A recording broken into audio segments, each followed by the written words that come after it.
먼저 1992년도 새해에 하나님의 축복이 여러분과 여러분의 가정 위에 충만하시기를 먼저 기원합니다. 이 아름다운 찬양의 축복의 찬양이 일생 동안 여러분과 함께 계시기를 바라는 것입니다. 새해가 되면은 많은 축복을 바랍니다. 재물을 많이 얻게 되기를 원하는 기원도 있고, 또 명예라든지 지위라든지 승진이라든지 갖가지 소원들이 있습니다. 이것들이 다 귀하고 또 보물과 같이 여겨집니다마는 그것보다도 더 중요한 보물이 하나 있습니다. 그 보물을 한번 잃어버리면 다시 찾을 수가 없습니다. 재물이나 명예나 지위나 이것은 잃어버렸다고 다시 찾을 수가 있습니다마는 이 보물은 한번 잃어버리면 다시 찾을 수가 없습니다. 그것은 바로 시간이라는 보물입니다. 1991년은 이제 영원히 지나가 버렸습니다. 다시 되찾을 수가 없습니다. 이 보화를 어떻게 충실하게 가꾸면서 살아가느냐 하는 것이 우리의 소망이 되어야 하겠습니다. 저는 매 몇 차례씩 선교 여행을 떠난 때에 미리부터 일정을 적어봅니다. 메모를 합니다. 그리고 현지에 가게 되면 또 현지의 아이터너리를 전부 다 적어서 제게 줍니다. 단 한 시간도 여유가 없이 우선순위에 따라서 충실하게 모든 계획을 마치고 돌아올 때에 그 기쁨과 충만함과 만족을 느끼게 됩니다. 목회도 마찬가지입니다. 매일매일의 목회 계획을 메모를 해서 밤 11시가 되도록까지 충실히 이것이 진행이 되면은 오늘 하루를 만족하게 충만하게 살았다고 느껴지게 됩니다. 성서에 보면 우리 인간을 가리켜서 그릇과 같다 그랬습니다. 큰 집에는 금그릇도 있고 은그릇도 있고 또 나무 그릇도 있고 질그릇도 있다고 그랬습니다. 또 귀 쓰는 그릇도 있고 천이 쓰는 그릇도 있다고 그랬습니다. 오늘 여러분은 이 그릇입니다. 인생의 고귀한 이 그릇 속에 충만하게 채워지는 인생이 되어야 되겠다, 그렇게 생각을 해봅니다. 예수님께서 부활 승천하실 때에 명령하기를 너희들은 기다렸다가 성령 충만함을 받아야 된다. 그 권능을 가지고 내 증인이 되어라, 그렇게 명령하셨습니다. 그들이 기다렸다가 그 능력을 충만히 받았습니다. 오늘 우리에게 가장 필요한 것이 무엇이냐 그러면 여러 가지 있겠습니다만 우리에게 가장 필요한 것은 권능입니다. 능력입니다. 파워입니다. 하나님의 신의 능력이 우리 마음에 충만할 때에 우리는 승리하는 삶, 성공적인 인생을 살아갈 수가 있기 때문입니다. 우리는 변천하는 급속히 변화되어가는 시대 속에 걷잡을 수 없이 따라갈 수밖에 없는 이 시대 속에 삽니다. 우리가 이 시대에 승리하기 위해서는 주님께서 약속하신 성령 충만을 받아서 하나님의 능력을 충만히 받아서 영육간에 부흥되는 교회 생활을 해야 되겠다, 그렇게 생각해 봅니다. 오늘 충만하게 채워진 인생을 살아가기 위해서는 몇 가지 지혜를 얻고자 합니다. 첫째로는 충만한 비전을 가지고 살아야 되겠습니다. 비전이 없는 백성은 망한다 그랬습니다. 사도행전에 보면 요엘서에 이미 젊은이들이 비전을 보고 환상을 보고 늙은이들이 꿈을 꾸고 또 많은 남녀가 예언을 할 것이라 하는 그런 약속대로 저들의 큰 비전이 이루어졌습니다. 금년 새해를 출발하면서 여러분들은 큰 목표와 꿈을 가지고 출발했습니다. 어떤 비전과 꿈을 가지느냐에 따라서 그 인생의 결과가 달라집니다. 충만한 비전을 가지고 출발했습니다. 초대교회 120명 문도들은 주님의 약속을 믿고 그 비전을 충만히 가졌을 때에 그대로 오순절에 놀라운 권능과 능력을 받아서 기독교의 사명을 다하게 된 것입니다. 여러분, 우리는 보다 적극적인 비전을 가져야 되겠습니다. 1990년에 우리 신는 남선교회 하례회 때에 북방선교의 비전을 얘기를 했습니다. 모스크바에 선교센터가 세워지고 저 동굴아파에도 교회를 세울 것이라고 꿈을 얘기할 때에 현실성이 없는 것 같이 그렇게 느껴졌습니다. 그러나 우리의 꿈대로 모스크바 한가운데 미션 센터가 세워지고 저 에스토니아와 로스아인들을 위해서 우리 여선교회에서 교회를 건축하는 건축비를 보내게 되었습니다. 이거는 미국의 선교부보다도 한 발짝 앞서서 우리가 이 선교센터를 세웠을 때에 미연합교회 감리교 선교부에서는 그것에 매달 수십 톤의 식량을 보내서 그 광림 미션센터 주변에 있는 가난한 로스아 사람들에게 식량을 공급해 주고 있다고 하는 뉴스를 들었습니다. 오늘 새해 천두에 벽두에 여러분은 서원 기도를 써서 하나님 앞에 드리고 출발했습니다. 여러분이 무엇인가 풍성한 비전을 심어 놓으면 그대로 이루어지는 것입니다. 적극적인 비전입니다. 어느 교인들에게 새해에 소망을 다 적으라고 해서 적은 다음에 기도하고 그것을 금고에 넣어놨습니다. 그리고 그 금고에 넣어놨던 그 새해 비전을 12월 31일 날 금고문을 열고 그 서원을 다 읽어보니까 그대로 됐습니다.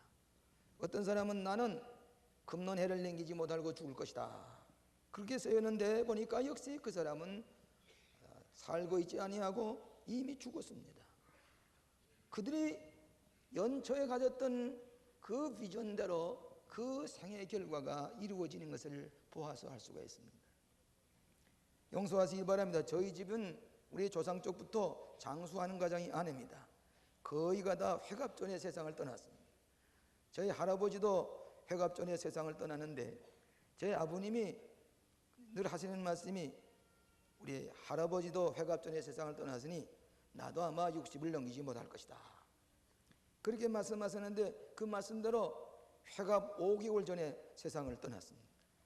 우리 백부님도 그렇게 회갑을 넘기지 못했습니다. 또 우리 사촌들도 다 회갑을 넘기지 못했습니다.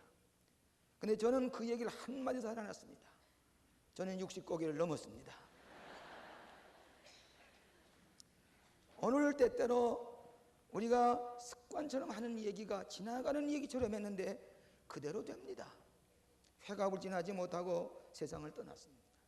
오늘 여러분들이 하나님을 위해서, 내 가정을 위해서 큰 비전을 가지고 그 충만한 비전을 가지고 나가는 사람은 그 그릇대로 하나님께서 채워주시는 줄로 믿습니다. 저 미국 텍사스에 어느 조그만 호텔에 소년 종업원이 하나 있었습니다. 이 종업원이 열심히 호텔에서 일을 하는데 하나는 뉴욕시에 있는 아스토리아 호텔이라고 하는 큰 건물이 나는 것을 신문에 보고 그것을 오려서 자기 침상 침대 위에 붙여놓고는 나는 어느 때나 이 아스토리아 호텔과 같은 큰 호텔 주인이 되고 싶다, 그런 꿈을 꾸기 시작했습니다. 저 텍사스의 어느 조그마한 호텔에 모입니다. 종업원은 그 꿈을 가지고 늘 노력한 결과 그가 장성한 다음에 이 아스토리아 호텔을 인수를 받았습니다. 샀습니다.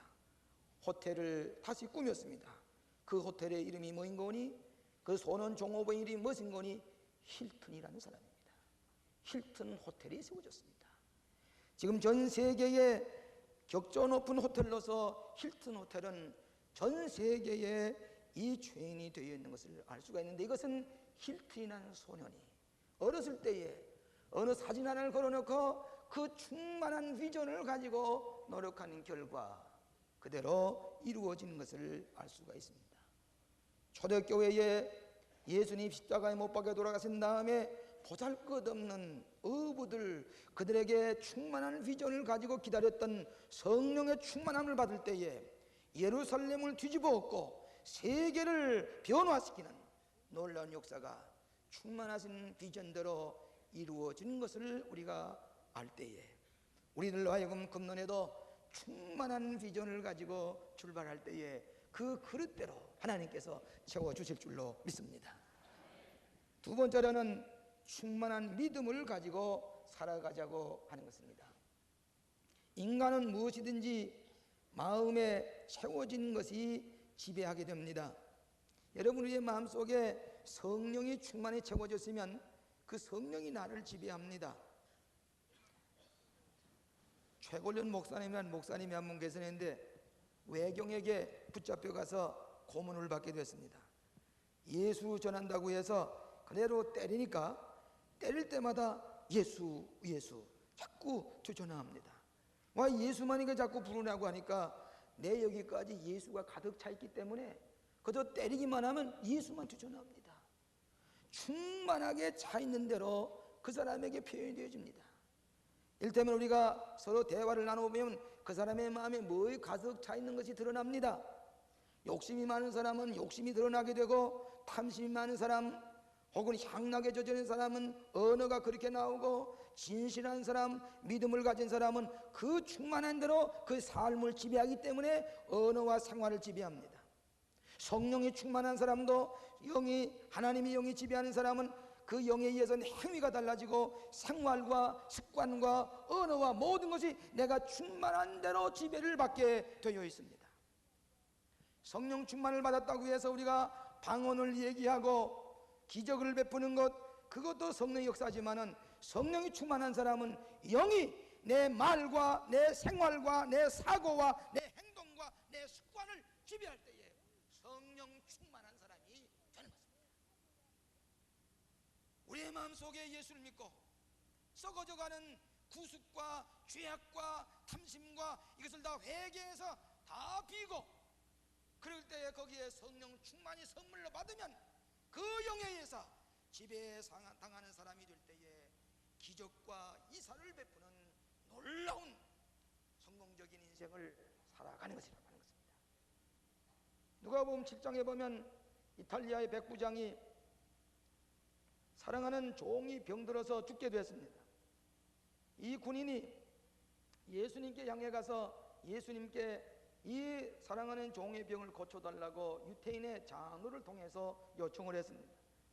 예수님께서는 그 말씀을 듣고 백부장의 집으로 걸어가게 되었습니다. 그때에 이 백부장은 예수님 오시지 못합니다. 이방인의 집에, 이 추한 사람의 집에 어떻게 감히 예수님이 오십니까? 나도 장교이기 때문에 부하에게 시키면 그대로 순종합니다.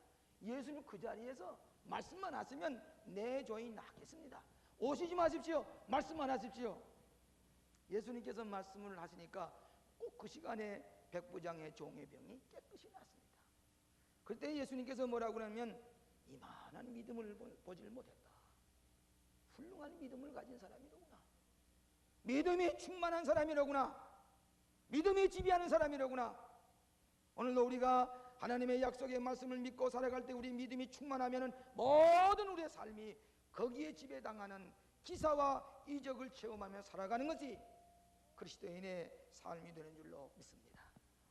1979년경에 우리 교회가 이렇게 높이 올라갈 때에 안양 근처에 있는 조그마한 성구사에서 이 교회의 모든 성구를 짜는 그 성구사에서 이 건물 주위를 지나가면서 여기에 우리 회사에서 짠, 우리 성구사에서 짠 강대와 의자가 채워지기를 원한다는 그런 그 사장 장로님이 소원하고 있었습니다. 근데 저희들은 이미 다른 성구사와 계약을 맺을 단계에 있을 때에 이분이 어떻게 정성껏 믿음으로 요청을 하는지 그렇게 가시자고. 그래서 그 조그만 안양 근처에 있는 성구사에서 우리 교회 이런 많은 의자와 이 강대도 새롭게 디자인을 해가지고 새롭게 창의적으로 짰습니다. 이 십자가도 새롭게 디자인해서 올렸습니다. 모든 걸 새롭게 하는데 그분은 어떤 이윤을 생각하는 게 아니라 이 광림교회에서 우리 성구사에서 보낸 성구가 가득 차서 예배 드릴 수 있는 이것 하나만 가지고 영광으로 생각하고 보람을 느끼고 희생적으로 다 했습니다. 그부터 이 성구사가 부흥이 되는데 풍년교회 그 많은 의자와 성구도 했습니다. 1년에 1200교회의 성구를 짜서 보내는데 얼마나 부이 되는지 그 공장을 확장을 하고 또 확장을 합니다. 한번 확장 예배 때 절 들어와서 설교를 하라고 우리 가서 설교를 하면서 너무나도 신실한 이 선구사인데 앞으로 여기서 짜는 선구가 해외로 수출이 될 것입니다. 일본에도 수출하고 미국도 수출할 것입니다. 그렇게 얘기할 때에 전혀 이 장로님은 상상도 못했습니다. 직원들도 상상을 못했습니다. 그런데 그 다음에부터 일본에 선구가 수출하기 시작했습니다. 나고야에 지사가 생겼습니다. 미국에 수출하기 시작했습니다. 많은 이 달러를 벌어들이는 그런 선구사가 되어서 이번에는 인도네시아에 큰 가구 공장을 세웠습니다. 한국에서 가장 큰 선구회사가 됐습니다. 임선재 목사 장로님은 마음의 믿음이 충만하고 그저 하나님의 교회에 쓰임받기를 원하는 믿음을 가지고 노력하는 결과 오늘 우리나라의 제일 큰 선구사가 됐습니다. 제가 지난 연말에 그 직원들에게 수련회를 하면서 그 얘기를 했더니 그 임선재 장로님이 우리 광림교회 때문에 우리가 축복을 받았지요. 그가 믿음으로 희생하면서 정성을 다하니까 일본 교회들이 그의 선구를 요청을 합니다. 미국 교회에서 사갑니다. 인도네시아의 원목 자르는 거기에서 공장을 세웠습니다. 믿음이 충만한 가운데 살아가는 사람은 그 믿음대로 되어지는 것을 믿습니다. 여러분 초대교회 성도들이 충만한 믿음을 가졌을 때에 감히 예루살렘을 뒤집어 엎고 세계를 뒤집어 엎는 놀라운 역사가 일어났습니다. 유명한 설교자 오라 로버트라고 하는 분이 얘기를 하기를 당신이 준비한 축복의 그릇을 가지고 주님을 만나면 주님은 당신의 모든 요구를 채워주실 것입니다. 그런데 무엇보다도 중요한 것은 하나님을 먼저 생각하고 하나님께 헌신하는 태도를 가져야 합니다. 충만한 믿음을 가진 사람의 신앙의 태도입니다. 오늘 여러분이 마음속에 가득 찬 것이 무엇이든지 그것대로 되어집니다. 그것대로 표현되어집니다. 여러분 용서하시기 바랍니다. 저는 생일에 큰 관심이 없는 사람입니다만은 우리 자녀들이 우리들이 이렇게 다 컸으니 아버님 생신을 저희들이 차려드리겠습니다. 저 독일에 갔던 아이들도 그 세 남매가 독일에 있는 아르바이트 노동을 해가지고 아버지 잔치를 차려드린다고 셋이서 장거리 전화를 주고받으면서 그리고 왔습니다. 우리 장로들과 목사님들에게 만찬을 우리가 베풀어서 대접하고 싶습니다. 그렇게 하자고. 근데 그들이 역시 자부가 훌륭해야 됩니다. 어떻게 그 자부들이 순종을 하면서 기뻐서 전 생전 그런 기쁨이 처음입니다. 그리고 나서 그 자녀들을 볼 때에 자랑스럽구나, 고맙구나. 노동을 해서 아르바이트를 해서 아버지의 생신을 차려드리고 싶다고 비행기를 타고 날아와서 그 잔치를 베풀고 그 삼남매가 베푸는 것을 가만히 볼 때에 며칠 동안을 기쁘게 할 양 없습니다. 그 다음에 제 마음은 활짝 열려졌습니다. 내 소원이 무엇이냐? 내 원하는 게 무엇이냐? 내가 채워줄게. 뭐 요구해? 얘기를 해. 내가 주고 싶어. 내가 주고 싶어. 이것이 아버지의 심정입니다. 구두 한 그릇 내가 사줘주고 싶어. 뜻하지 아니하게 어느 기관에서 장학금을 또 보내주었습니다. 노동을 해서 아버지의 잔치를 해드리고 싶다고 노동을 하고 가지고 왔을 때에 뜻밖의 장학금을 기관에 주었습니다. 그의 빈 것 충만히 채워주고 자기 마음속에 기쁨을 아버지 이제 내가 조금 효도를 한 것 같습니다. 하나님께도 마찬가지입니다. 하나님을 기쁘시게 하기 위해서 무엇인가 하나님의 영광을 위해서 일할 때에 무엇이 요구야? 내가 채워줄게. 금년에 내가 채워줄게.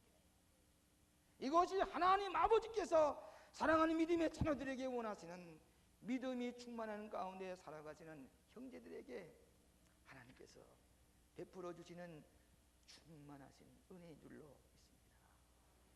믿음이 충만한 대로 하나님이 채워주신 것입니다. 세 번째로는 충만한 것을 나누어 주는 삶이 되어야 되겠습니다. 여러분, 초대교회에 성령 충만함을 받고 나니 서로 나누어 주는 생활을 했습니다. 필요를 따라서 서로 통용했습니다.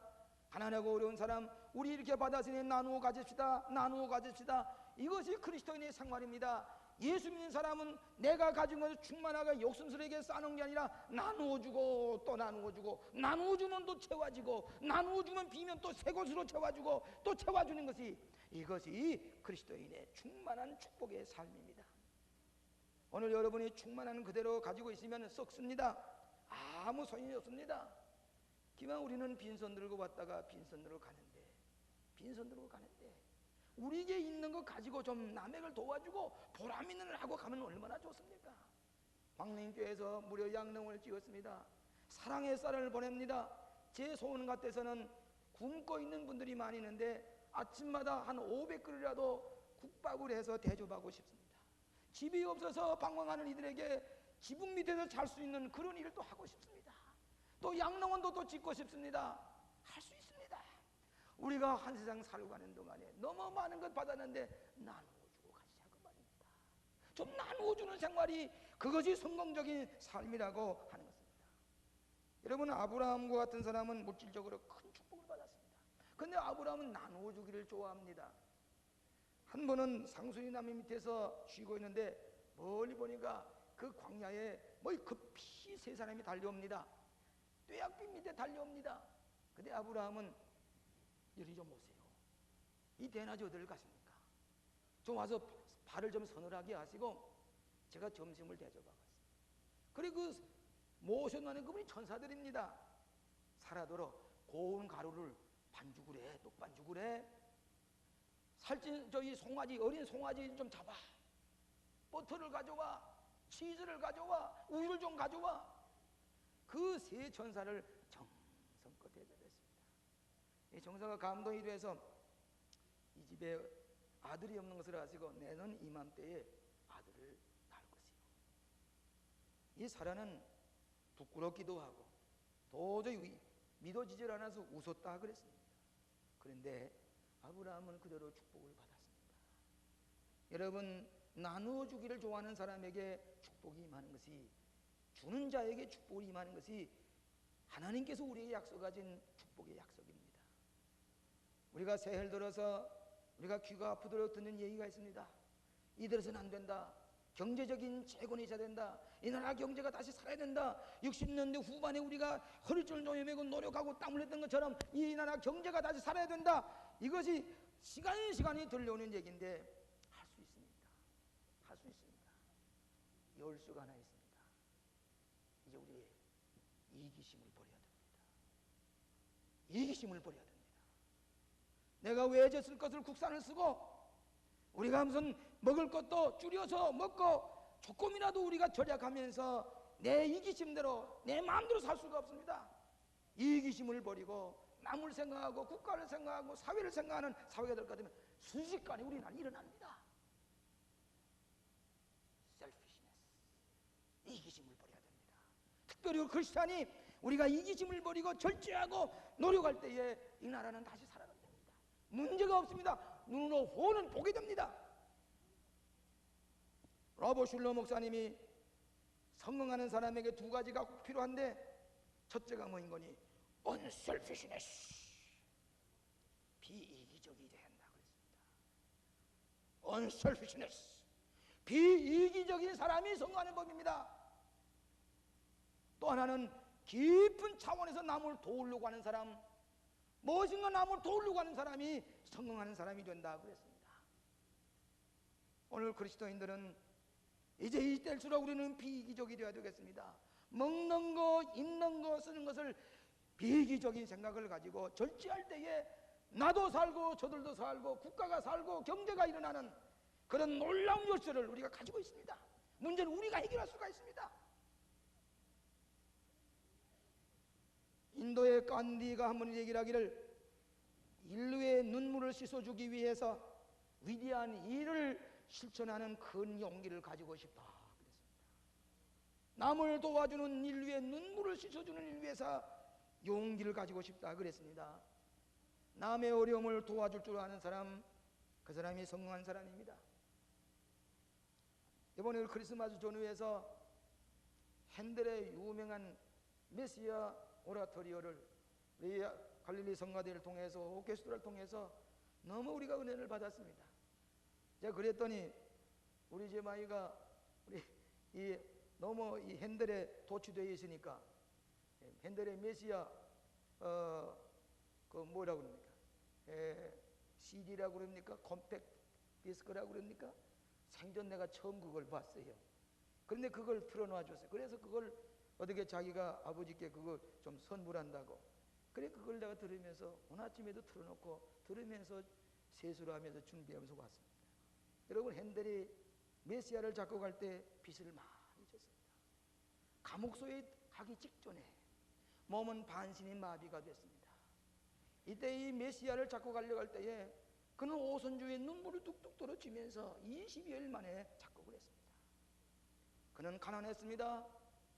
그는 빚쟁이였습니다. 몸이 반신불수가 될 지경이었습니다마는 그가 쓴 핸델의 메시아는 오늘 두고 수억만 사람들에게 풍요한 거 준 거 또 주고 또 주고도 다함이 없는 유명한 음악이 됐습니다. 물질만에 주는 거 아닙니다. 그의 유명한 오라토리오 메시아는 두고는 사람 가운데 그만한 영감 있는 축복을 줄 음악이 없을 것입니다. 여러분 잘 아시는 베토벤과 같은 사람은 귀머거리입니다. 그러나 그 귀머거리가 심포니를 작곡했을 때에 오늘날도 그 심포니를 듣는 사람들마다 오늘 정신적으로 영적으로 얼마나 많은 도움을 주는지 알 수가 없습니다. 로스와의 문호 톨스토이는 불가지론자였습니다. 회의론자였습니다. 저 의심이 많은 사람으로 자기 생을 저주했습니다. 물질적으로는 풍요했지만은 자기 문제 해결하지 못한 때문에 삶의 용기를 잃어버리고 밧줄을 갖다가 옆에다 숨겨놓았습니다. 어떤 기회든 나는 이 밧줄에 목을 메고 죽으려고 그랬습니다. 이 톨스토이가 한 번은 조용한 살림사이를 걸어가게 되는데 하나님을 만났습니다.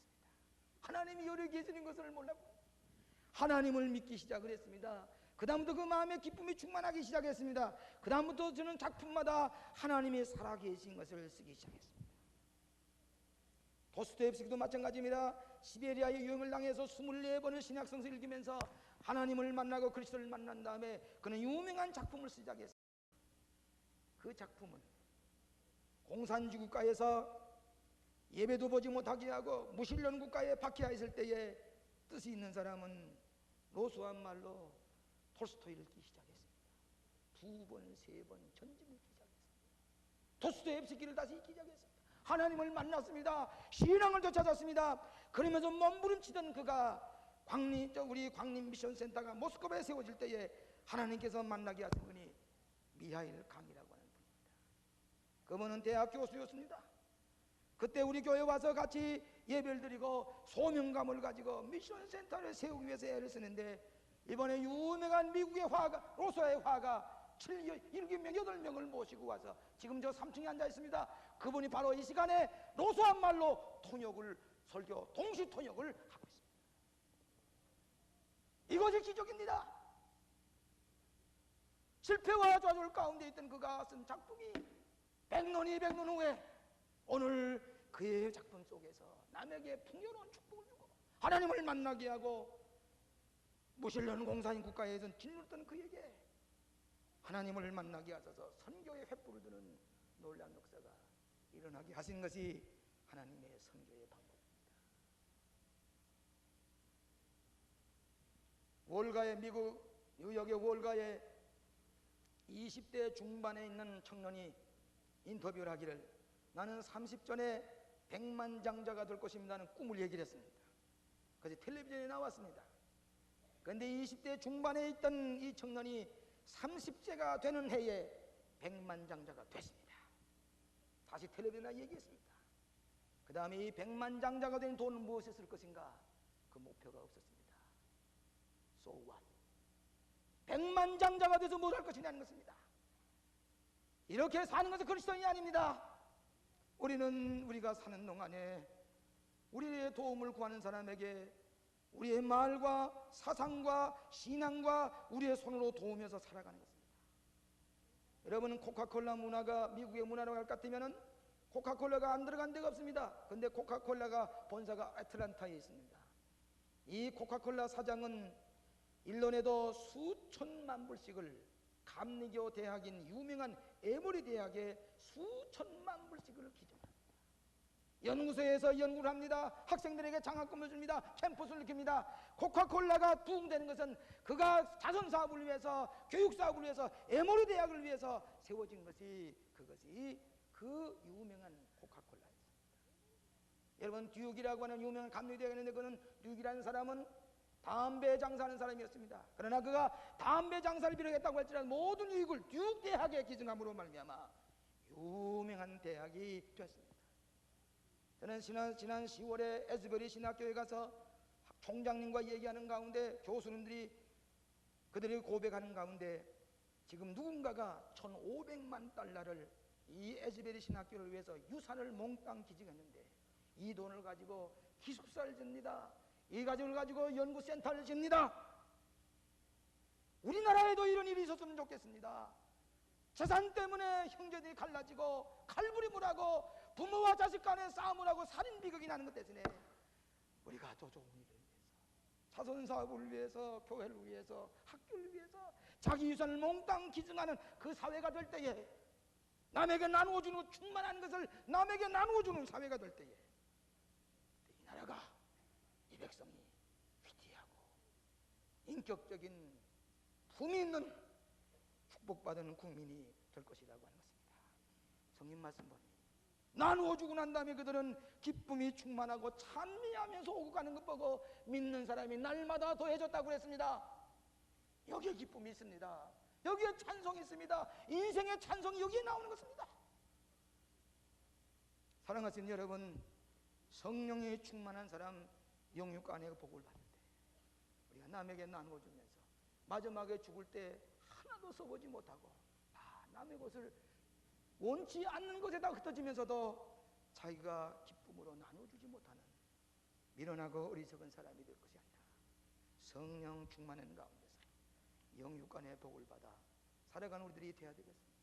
미국 사람들이 새해만 되면은 인사가 있습니다. 해피 뉴 이어, 해피 뉴 이어. 복된 한 해가 새해가 되시기 바랍니다. 복된 새해가 되시기 바랍니다만은, 저는 다른 책에 있는 대로 우리는 해피 뉴 유,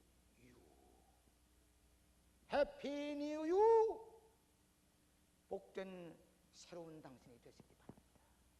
이것이 오늘날 우리의 인사가 되어야 할 것입니다.